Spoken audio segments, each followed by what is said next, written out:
साला मंगरू अपना घोंसला ठीक करने के लिए अंडा निकाल कर रखता है, लेकिन साला हरामी अंडा लुढ़क कर मगरमच्छ के अंडों में मिल जाता है। हे प्रभु वाह। तभी मंगरू की मेहरारू एक और अंडा देती है और मंगरू को बुलाती है। तभी मंगरू अपने साथ हुआ सारा कांड अपने मेहरारू को बता देता है। सॉरी बहन की लग गई। साला मंगरू अपना अंडा मगरमच्छ के अंडों से निकाल लेता है। तभी मगरमच्छ की मेहरारू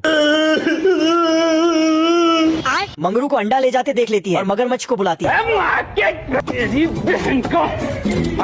साला मगरमच्छ मंगरू से अपना अंडा छीन के अपने मेहरारू को दे देता है, लेकिन मंगरू फिर घपला करके अंडा गायब कर देता है मुझसे कोई स्मार्ट। अब तू गया बेटा। मगरमच्छ दोबारा अंडा लेने आता है तो साला मंगरू उसे मिर्ची पटाखा पकड़ा देता है। बाप रे। लेकिन मगरमच्छ मंगरू को ही मिर्ची पटाखा से फटवा देता है। मंगरू तीसरी बार डाका डालकर भाग रहा था, तभी मगरमच्छ मंगरू की मारकर अपना अंडा छीन लेता है। मजा आया। रोम रोम भाइयों, बाप रे। साला मंगरू मगरमच्छ से अपना अंडा लूटने के लिए पेड़ काट देता है। यहाँ पे क्या हो रहा है? आजा आजा आजा। मंगरू अंडा लूट के जा ही रहा था, तभी मगरमच्छ मंगरू की मारकर अंडा छीन लेता है।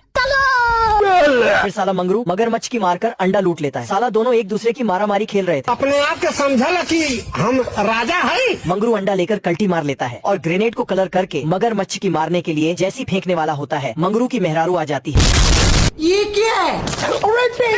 साला मंगरू अपने पिछवाड़ा लाल कर लेता है। तभी मंगरू की मेहरारू आती है और उसे खड़ी खोटी सुनाकर अंडे के ऊपर बैठा देती है।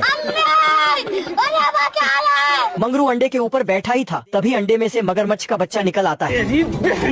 तब सालों को पता चलता है कि लौंडे की अदला बदली हो गई है। तो ऐसा लग रहा है दिल गार्डन गार्डन हो रहा है। ना मम्मी डांटूगी नहीं ना।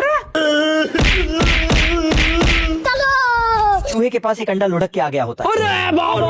ये क्या है? ये देखकर चूहे की सीटी बिटी गुल हो जाती है। तभी उसमें से बाज का बच्चा निकलकर हेलो पापा। हाँ बेटा। बाज के पापा बोलते ही चूहा बाज का नाजायज बाप बन जाता बना? और बाज को नहला के उसे अपने कंधे में बैठाकर घुमाने लेकर जाता है। कुछ दिनों में ही बाज सांड की तरह बड़ा हो जाता, इसलिए चूहा सांड के साथ नीचे धरा जाता। अच्छा ठीक है, समझ गया। तभी साला बाज किताब में पढ़कर चूहे का चुस्ता खाने की सोचता है, लेकिन तभी चूहा अपना औजार निकालकर बाज की फाड़ देता है। बाबू 5 मिनट। तभी बाज मुस्कान वाला आइडिया को यूज करके चूहे के खाने में नींद की दवाई मिलाकर सुला देता है। तभी बाज को बचपन की सारी बातें याद आती है और वह इमोशनल हो जाता है और चूहे को नहीं खाता है। गजब टू बी बाज आदमी।